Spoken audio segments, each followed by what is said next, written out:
Missing: prehistoric Michigan's half-billion pounds of copper. Approximately 9,000 years ago, the Great Lakes achieved their current definition. Water levels would have been high near the time of the final glacier melt, enabling human travel along ancient trade routes. Soil conditions indicate that at one time the Wisconsin River was several miles wide in the center part of the state, and the escarpment of Door County as an ancient shoreline proves examples of this.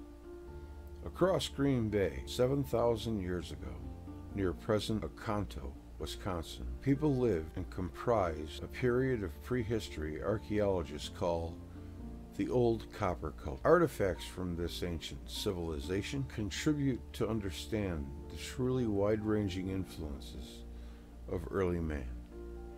Found at the Oconto site were freshwater clam shells, indicative of the Mississippi River, and a shell representative of the southern Atlantic coastline.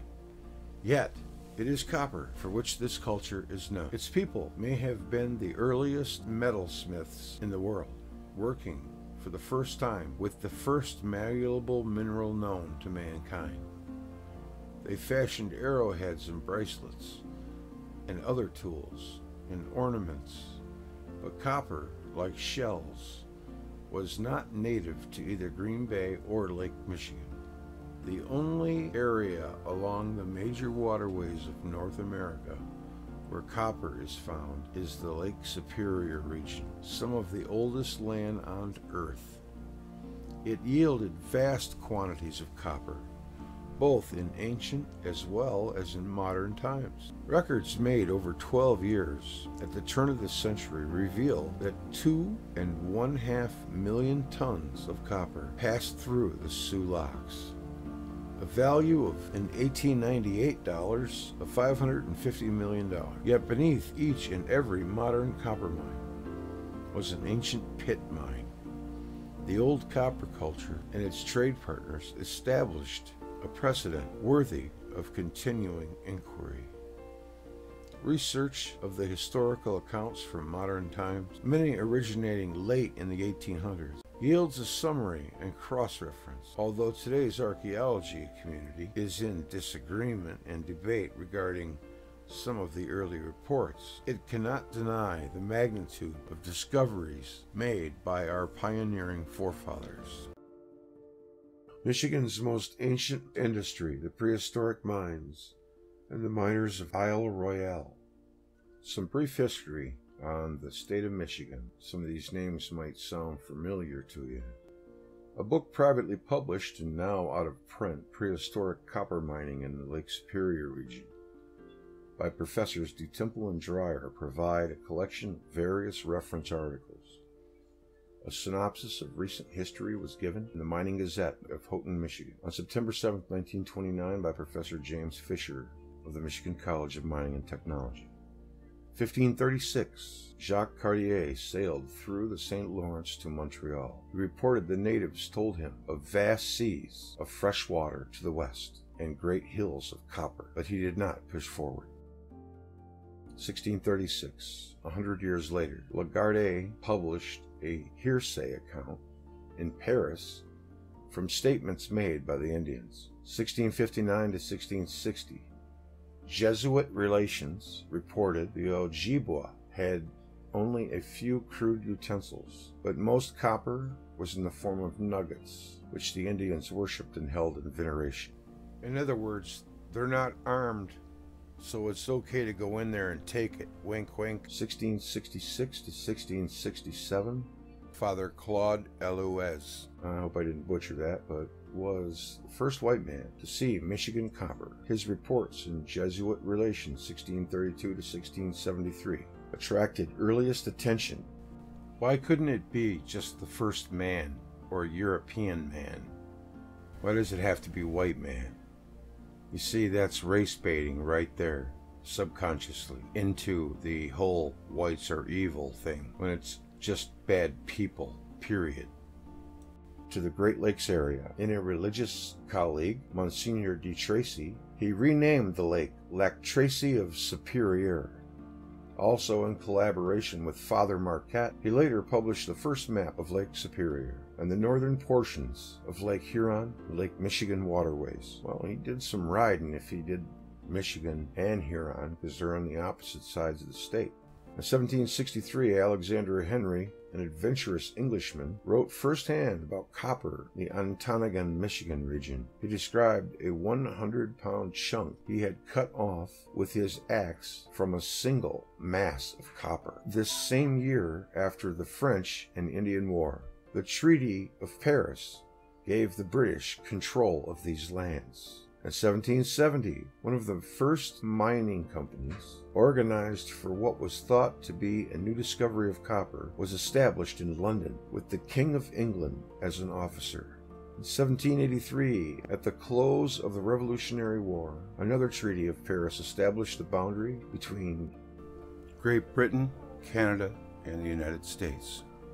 This line ran through the middle of Lake Ontario, Erie, Huron, and their connecting waterways. One member of the Boundary Commission, Benjamin Franklin, heard of the mineral wealth of the Lake Superior region.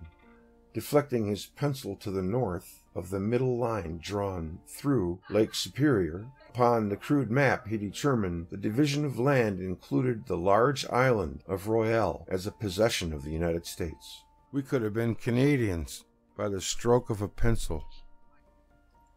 1796, the British flag was finally lowered because of long delays in communication and a reluctance of the military contingent to turn over its authority.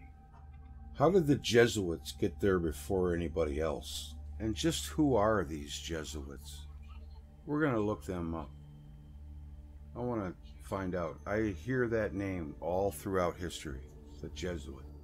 1800, Congress passed a resolution appointing an agent to collect information regarding the copper lines of the Michigan Superior region, including Isle Royale. I bet he did.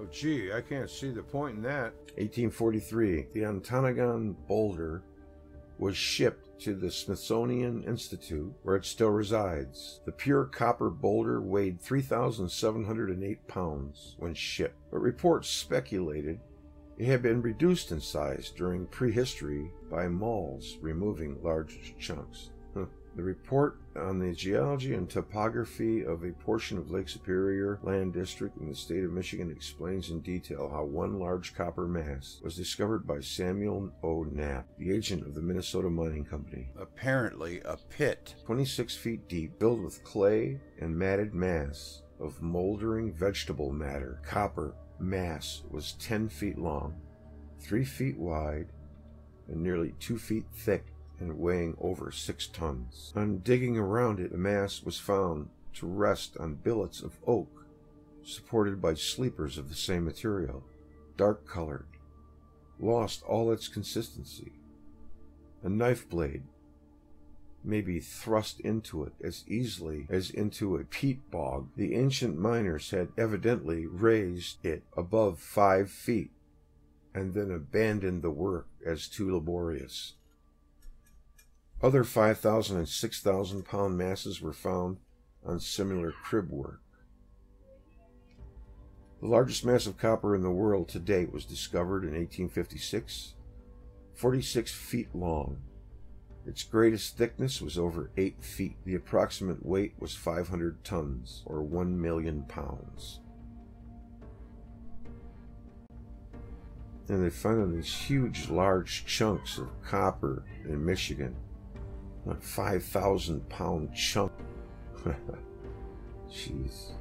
Today, Smithsonian Institution spokesman may not agree for politically correct reasons, but after the study of its researchers a century ago, they concluded that a civilization of a higher order than the Native American was responsible for the ancient copper mining.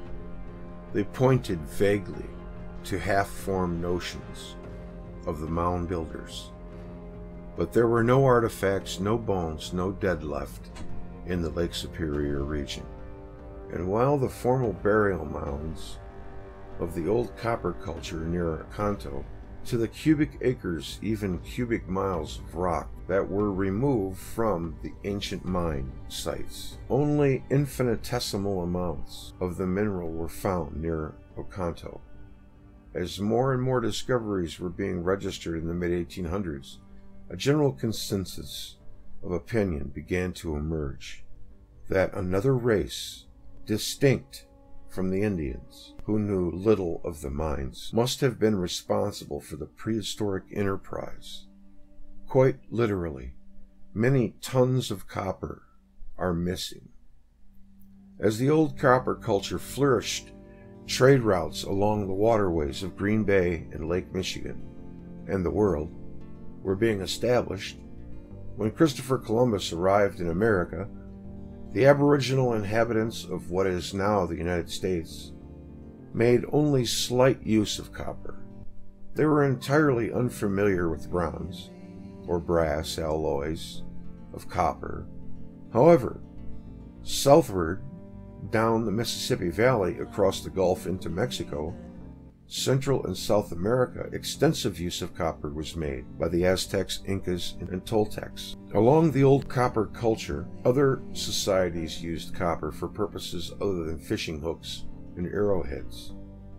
Copper artwork has been found in most of America's prehistoric sites, including Aztalan in southern Wisconsin, Etowah in Georgia, Spiro in Oklahoma, Grove Creek in Ohio, Angel Mounds, Indiana, and Yucatan, Mexico. In the Upper Peninsula, the tremendous magnitude of the ancient mining's waste product, the ancient stone mauls used to separate mineral from rock, bring question just how much copper could have been removed after 500 years, 1,000 years, 2,000 years.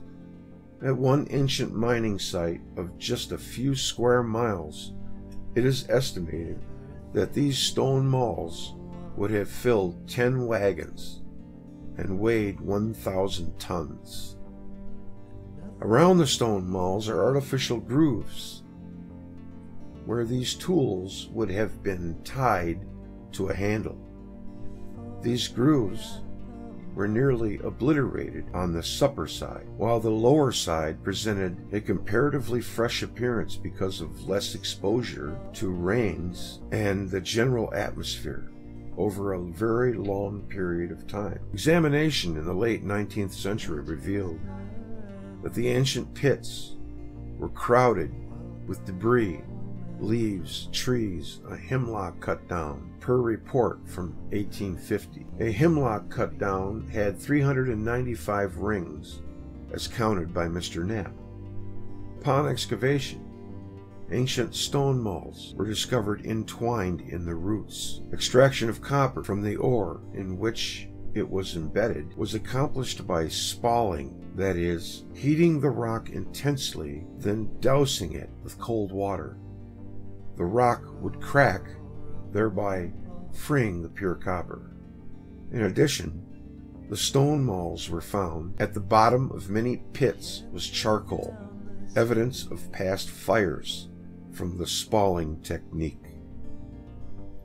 Radioactive decay of carbon at established rates allows dating of ancient artifacts by radiometric age dating. In the 1950s, radiocarbon dating of charcoal found at the bottom of several pits showed that they had been worked 3,800 years ago, plus or minus 300 years, using bounds from the mounds of the old copper culture, the oldest known cemetery in America.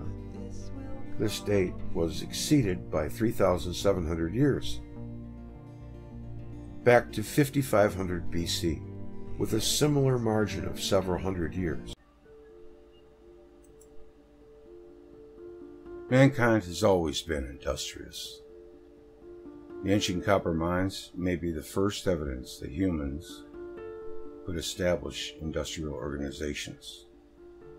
An engineer working at one mine site 100 years ago was asked if he could estimate how many men worked at this particular ancient site and for how long. The next day, after considering the question in some detail, The engineer replied, giving the mining methods of the ancients, the transportation of stone mails, the cutting of wood for hewing the rock, provision of food for the miners in an area of only a few square miles. The ancient workings represented the efforts of 10,000 people working for more than 1,000 years. Cross-referencing with another opinion offers 30,000 prehistoric miners engaged for 500 years, removing between 30 and 50 million tons of copper. Questions continue to arise, because even the smaller amount here is 3 times more than the amount mined in modern times during 100 years.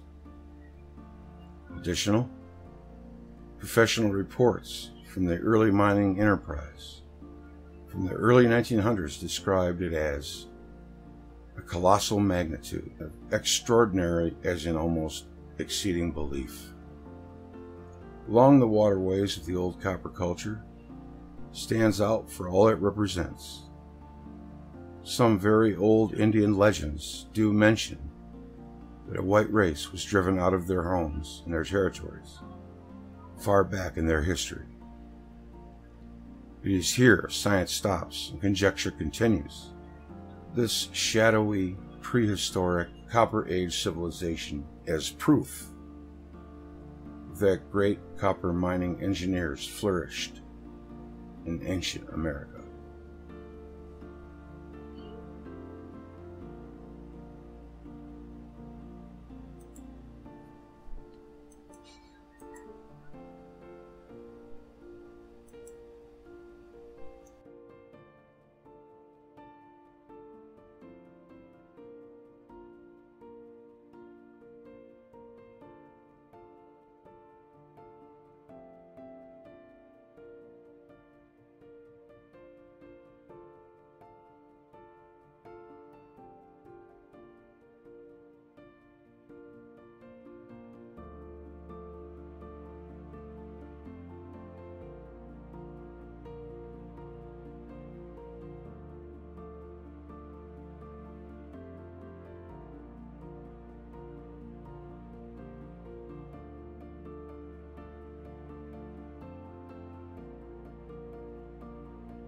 It seems the more you research into this, the more evidence you get.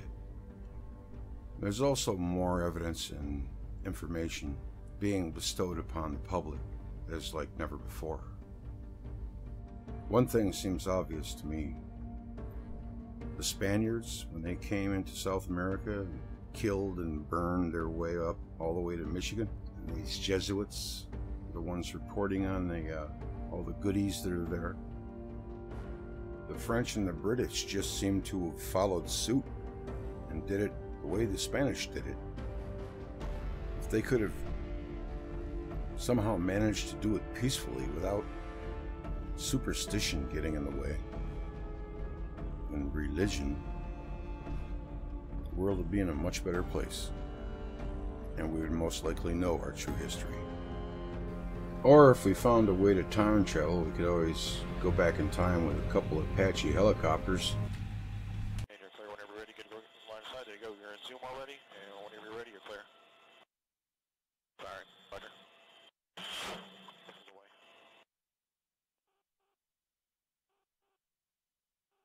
Good impact. Good impact. Target destroyed. Roger.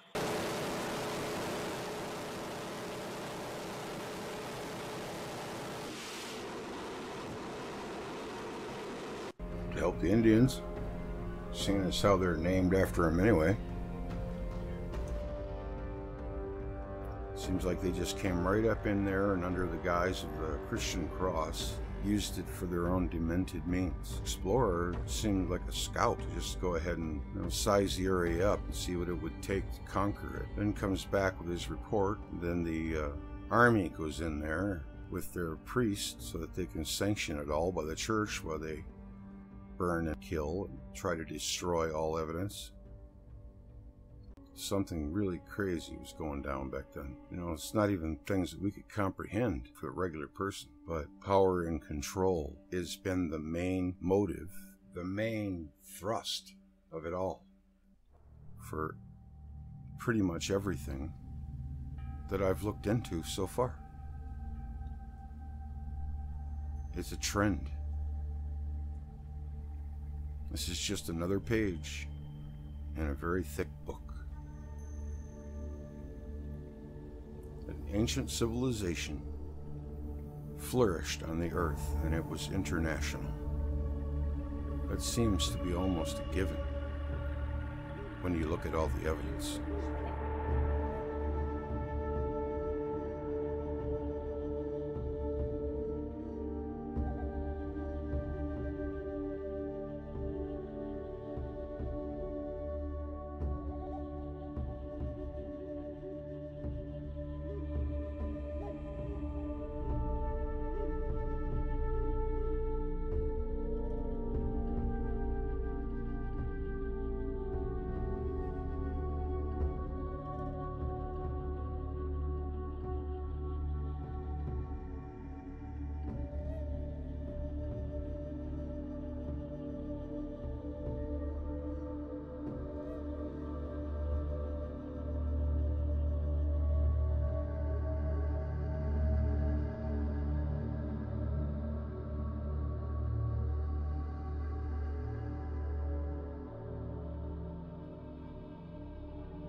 For some 1,800 years, beginning abruptly 3000 BC, some industrious peoples mined ore equivalent to 500,000 tons of copper from Michigan's Isle Royale and Keweenaw Peninsula.